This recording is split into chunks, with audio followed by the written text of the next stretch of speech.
Das große persönliche und geistige Treffen der alten Streiter und Kampfgenossen. Und vielleicht hat mancher unter ihnen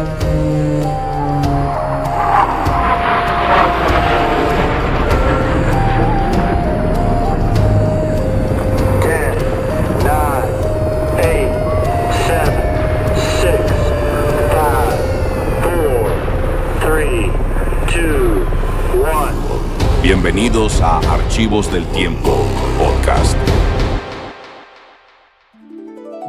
¿Qué se siente estar en el epicentro del terremoto más mortífero de la historia humana? Es una pregunta que nos lleva a un lugar, a una escala de terror que la mente apenas puede procesar, ¿no? Totalmente. Pienso en un hombre, un erudito llamado Qin Keda, allá en la China del siglo XVI. Imagínate la escena. Es de noche, 23 de enero de 1556. Ok. Él está durmiendo y de repente una violencia indescriptible lo arranca del sueño. Lo tira de la cama. En la oscuridad total, escucha un estruendo que él mismo describió como el galope de 10,000 caballos bajo sus pies. ¡Qué locura! Las paredes de su cuarto se vienen abajo y tiene que arrastrarse como puede para escapar por una grieta en el muro. Lo que Qin Keda vivió esa noche fue el terremoto de Huaxian. Y esa experiencia tan personal, tan visceral, se multiplicó por millones. Las crónicas de la dinastía Ming documentaron una cifra que todavía hoy nos deja sin aliento. 830,000 muertos. 830,000. Es que la cifra es tan grande que casi pierde sentido. 830,000 es la población entera de una ciudad como Ámsterdam, borrada del mapa en una noche. Exacto. Y esos son solo los nombres conocidos. El número real fue sin duda mucho mayor. Por eso, este evento no es solo una anécdota histórica. Es el punto de partida para entender un desafío monumental. Y de eso se trata el análisis de hoy. Con las fuentes que tenemos, las crónicas, los análisis geológicos, los informes, vamos a meternos de lleno a entender cómo China, un país forjado por la furia de la tierra, le hace frente a este riesgo. Es un viaje desde la destrucción antigua hasta la ingeniería del futuro. Literal. A ver, volvamos a esa noche de 1556. Entiendo lo del suelo, pero solo la geología puede explicar 830,000 muertes. Me cuesta creer que fuera solo por el temblor. Es una pregunta clave. ¿Qué más estaba pasando? ¿Cómo vivía la gente? Para ser tan vulnerable. Pues no fue solo el temblor, fue una combinación fatal de factores. Primero, el epicentro se ubicó en una vasta región de mesetas de loess. ¿Loess? ¿Qué es eso exactamente? Pensemos en el loess como un polvo finísimo, como un talco, depositado por el viento durante milenios. Es un suelo muy fértil, pero estructuralmente es muy débil. O sea, el mismo suelo que les daba de comer era una trampa mortal. Precisamente. Y la arquitectura local magnificó el desastre. La vivienda tradicional de la zona eran los yaodongs. ¿Los qué? Yaodongs. Son básicamente cuevas excavadas directamente en los acantilados de este suelo de loess. ¿Vivían en cuevas? Sí, eran viviendas muy eficientes, baratas, muy comunes. Pero con el terremoto, esos acantilados simplemente se desmoronaron, como si fueran de arena. Sepultando a familias enteras mientras dormían. Se convirtieron en tumbas masivas. ¡Qué imagen tan terrible! Y a eso súmale los desastres secundarios. Hablamos de deslizamientos de tierra que literalmente redibujaron el paisaje y la licuefacción del suelo. Eso suena aterrador. Lo es. Es cuando el terreno saturado de agua pierde toda su solidez y se comporta como un líquido. Se traga todo lo que hay en la superficie. Es como si la tierra misma se convirtiera en el enemigo. Ahora, demos un salto en el tiempo, casi 500 años, a un evento que muchos recordarán. Wenchuan, en 2008. Sí. Las cifras otra vez son de una escala que abruma. Magnitud 8.0, casi 70,000 muertos, 18,000 desaparecidos. Y las pérdidas económicas, más de 120,000 millones de dólares. Lo fascinante aquí es comparar los dos eventos, porque nos muestra cómo ha mutado el riesgo.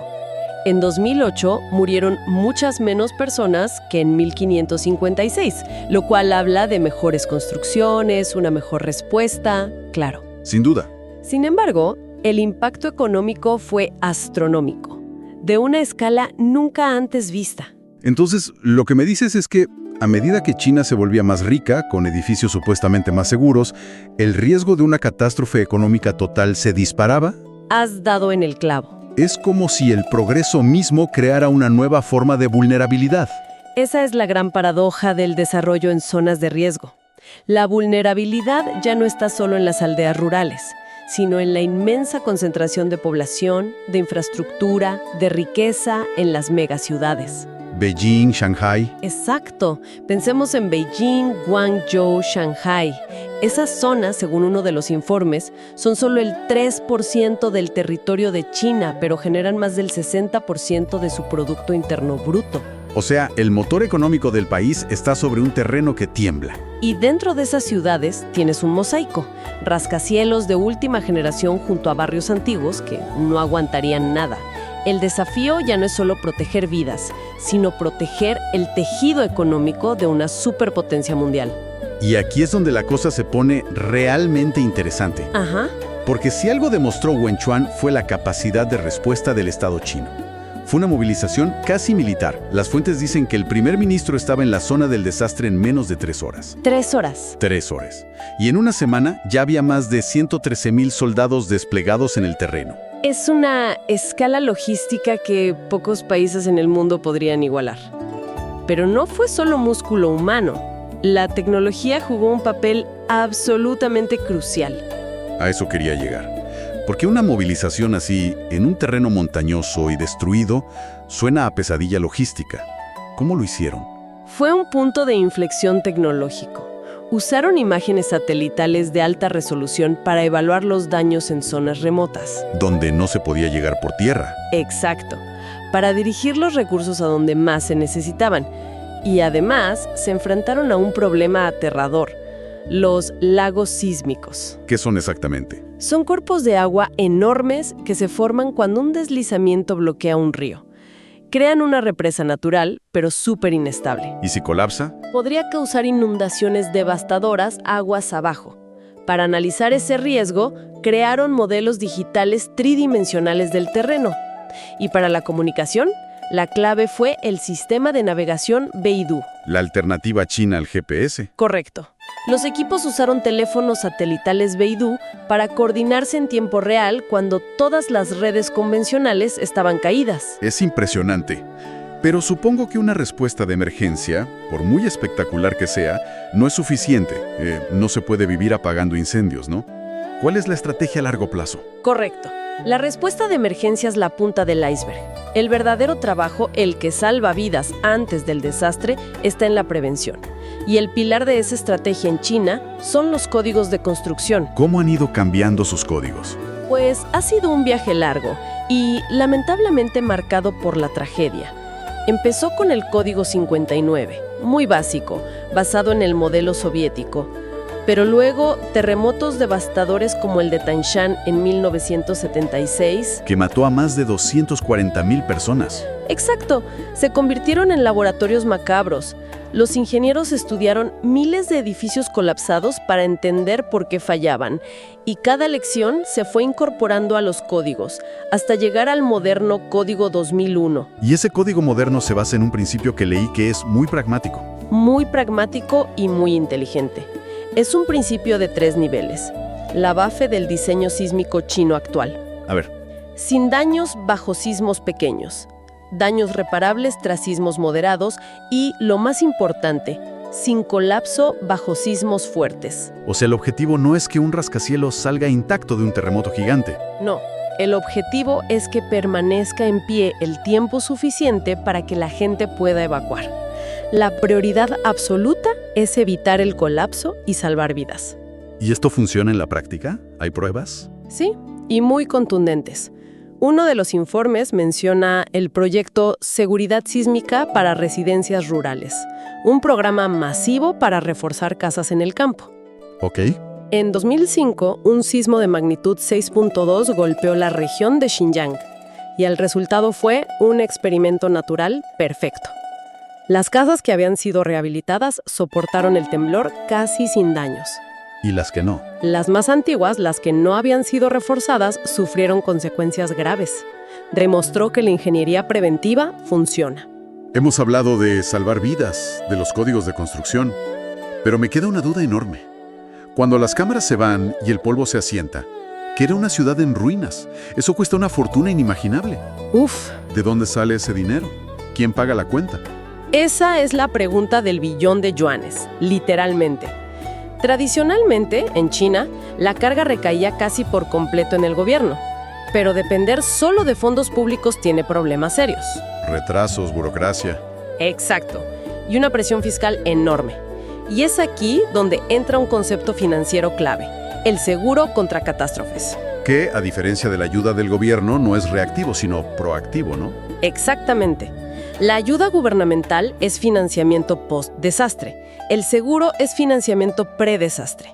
Su genialidad es cómo diversifica el riesgo. A ver, explícanos eso de una forma sencilla. Piénselo como un gran depósito de agua que se va llenando poco a poco, con las primas de todos, durante los años buenos, los años de calma. Cuando llega la sequía, el terremoto, ya tienes el agua lista para usar. Entiendo. El sistema diversifica el riesgo en el tiempo, en el espacio, usando primas de zonas no afectadas para cubrir la zona del desastre. E incluso entre peligros, agrupando riesgos como terremotos, tifones e inundaciones. Suena como la solución perfecta.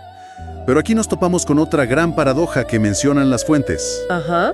China tiene uno de los riesgos sísmicos más altos del mundo, pero la penetración de los seguros contra terremotos es bajísima.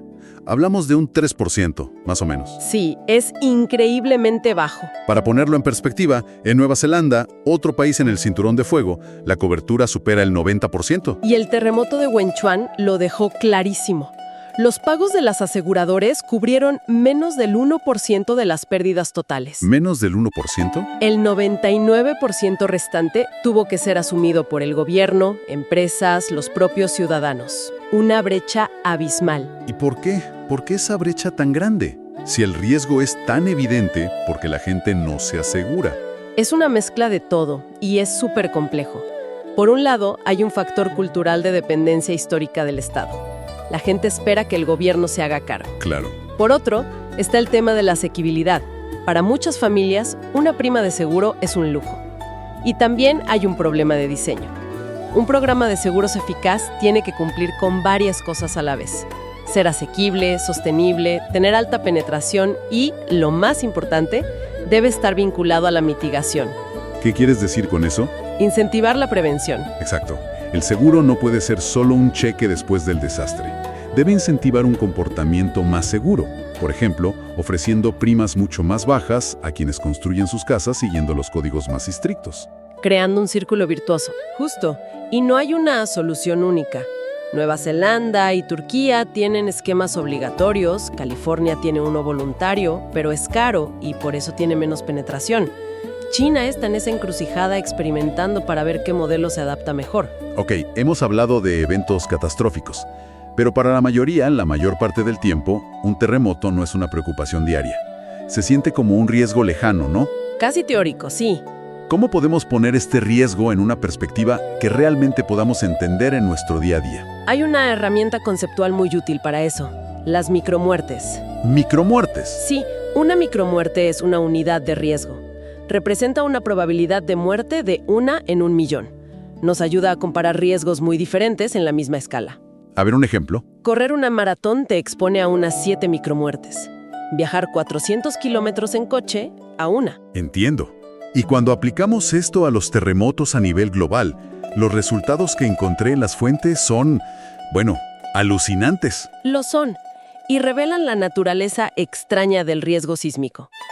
Si miras el riesgo anualizado, o sea, la probabilidad promedio de morir en un terremoto en un año cualquiera, el número es bajísimo. Pero eso es engañoso. Totalmente.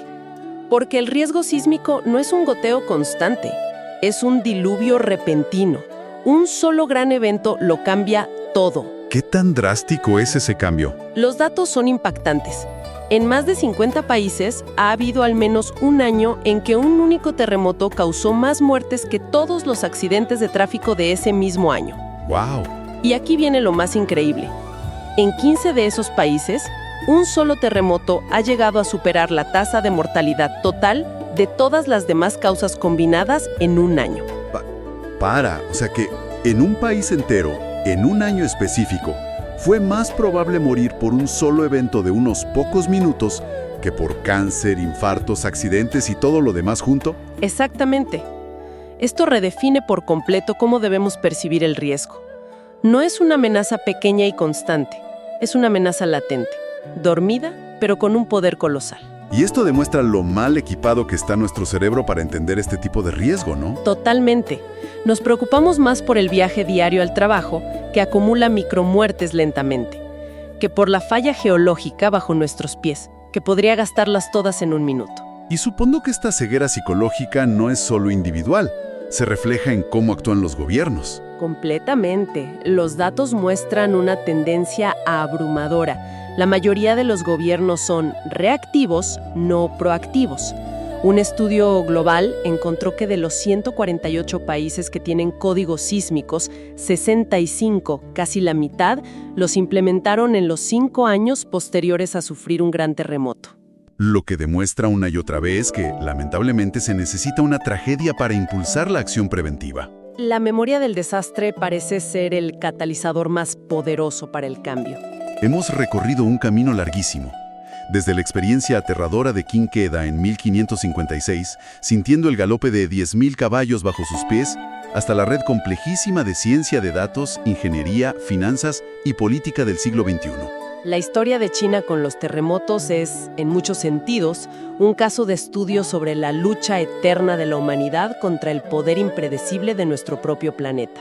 Y al final nos deja con una reflexión que va mucho más allá de China. Nos interpela a todos.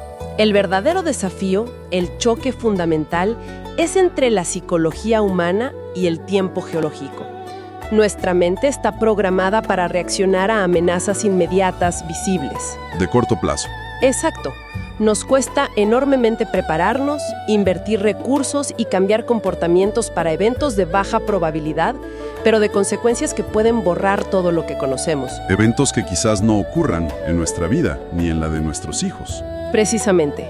Y ahí radica el dilema. Siendo honestos, ¿cuántos de nosotros tenemos un kit de emergencia listo en casa? Yo misma a veces lo pospongo. Es un rasgo muy humano. Cierto. Todo este gigantesco experimento que está llevando a cabo China, con sus códigos, su monitoreo, sus programas de seguros, es un intento de salvar esa brecha. Es un esfuerzo por alinear la planificación humana con la escala de tiempo de la Tierra. La pregunta que queda en el aire, no solo para ellos, sino para cualquier sociedad que viva sobre una falla, es ¿cómo equilibramos el costo tangible de la preparación hoy contra una catástrofe teórica que, si llega a ocurrir, podría cambiarlo todo para siempre? El tiempo avanza, pero la historia nunca se detiene. Gracias por escuchar y hasta nuestro próximo encuentro.